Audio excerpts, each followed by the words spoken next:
This is another crazy story that was emailed to me this evening. His wife was cheating. Police arrest her in this undercover operation for drugs, I believe. I'm a contractor for the Navy, working at the base in Virginia Beach. My wife Kelly works as a bartender at one of those oceanfront hotels on Atlantic Avenue. We've been married 8 years, thought we had it good. Beach life, decent money, no drama. That all changed during the Neptune Festival. The hotel gets crazy busy during festivals. Kelly was picking up extra shifts, saying the tips were too good to pass up. Made sense. Tourists everywhere, drinks flowing, money to be made. But then one of the Virginia Beach cops who regularly patrols the ocean front pulled me aside after his shift. He'd seen Kelly leaving the hotel multiple times during her shifts, getting into a black SUV with some guy, not through the main entrance, but through the service exit where the security cameras don't reach. The cop thought maybe she was involved in something illegal, drug deals or something. He was trying to warn me as a friend. I didn't want to believe it, but this cop had known me for years. We'd chat when I'd pick Kelly up from late shifts. He had no reason to lie. He offered to help me set up surveillance, completely off the books. Said he'd rather help prevent a crime than have to report one later. Mike started documenting everything during his regular patrols. The black SUV would show up 3 or 4 times a week, always between 9 p.m. and midnight. The driver never got out, just waited in the service alley.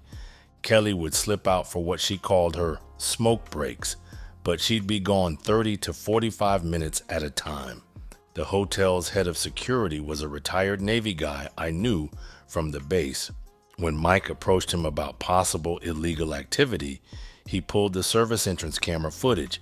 There was Kelly getting into this SUV multiple times. But here's the kicker. She'd change clothes first, keep her work shirt on, but switch to these short skirts she never wore at home. I started tracking our bank accounts, found charges at this oceanfront condo building a few blocks from the hotel. Same place, same time windows when she was supposedly on smoke breaks. The charges were always for the parking garage, but they matched up perfectly with Mike's documented SUV sightings. The SUV, it turned out, belonged to some real estate developer from Northern Virginia. He had a penthouse in that same condo building where I found the parking charges. Mike ran his plates, found multiple complaints from other hotel staff about him being aggressive with female bartenders up and down Atlantic Avenue. Mike set up a sting operation, making it look like a routine security check. He had plain clothes, officers monitoring the service entrance, the condo parking garage, and the hotel bar. They were not there to bust Kelly. They were building a case against this developer for possibly harassing multiple hotel employees. But what they discovered was worse. The developer was married, had a whole family in McLean. He'd been using his business trips to Virginia Beach to meet up with multiple women, including my wife. The cops found a pattern. He'd target bartenders and servers, flash money around, promise them jobs at his upcoming oceanfront projects. One night, Mike called me around 10:30 p.m. They'd watched Kelly get into the SUV, followed them to the condo. But this time, something was different. 2 other guys went up to the penthouse shortly after. The police surveillance picked up what looked like drug paraphernalia being carried in. That's when things got serious. What started as a personal matter now involved potential criminal activity. Mike had to officially report it. They got a warrant based on suspected drug trafficking. The raid was set for the next time Kelly texted me she was picking up an extra shift. The timing was perfect. Virginia Beach PD breached the penthouse at 11 p.m., found Kelly, the developer, and 3 other guys with cocaine and ecstasy. Kelly was in the bedroom, claiming she was just having drinks after work, but her purse had over $2,000 in cash and a burner phone. The raid changed everything. Kelly was arrested but released the next day. The developer and his friends weren't so lucky. They found enough drugs to trigger trafficking charges. Turns out he'd been using these hookups with hotel staff as cover for his drug operation. Some of the women knew about it, others were clueless. Kelly swore she didn't know about the drugs, claimed she was just having an affair, but that burner phone told a different story. Text messages showed she'd been acting as a lookout, warning them when police or hotel security were around. She'd used her position at the bar to spot potential customers, pass messages. The Commonwealth attorney offered her a deal: testify against the developer and his suppliers in exchange for immunity. She took it. She spent 6 hours telling them everything: the affair, the drug operation, how they used the hotel's service entrance to avoid security cameras.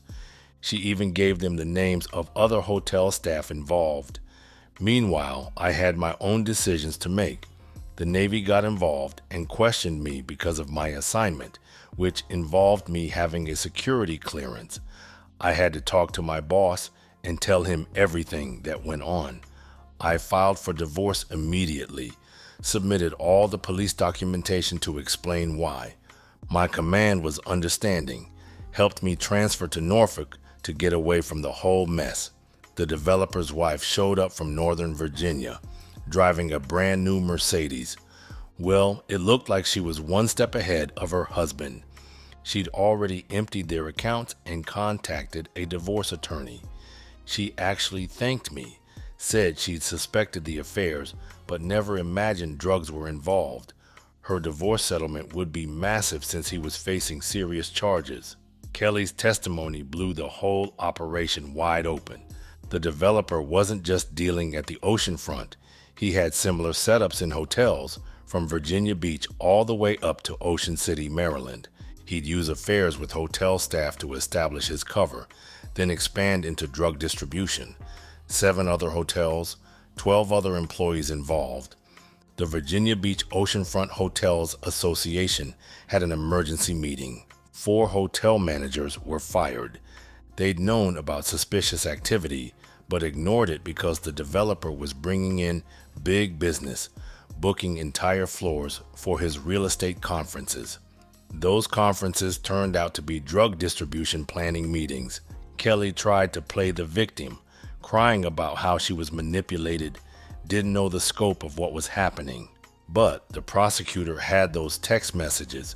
She'd been negotiating prices, arranging meetings, even keeping a ledger of transactions disguised as bar inventory. The divorce was quick. Kelly's immunity deal protected her from criminal charges, but the evidence was all admissible in civil court. The judge wasn't sympathetic. She lost any claim to our house, my military benefits, everything. The developer got 15 years. His wife took him for millions in their divorce. The condo association foreclosed on his penthouse. Turns out he'd been paying for it with drug money. 3 other oceanfront condos, all used for the same operation, were seized by the DEA. Last I heard, Kelly's working at some dive bar in Newport News, living with one of the other bartenders who lost their job in the investigation. She tried to contact me through friends, saying she missed our life in Virginia Beach. I blocked everyone who passed on her messages.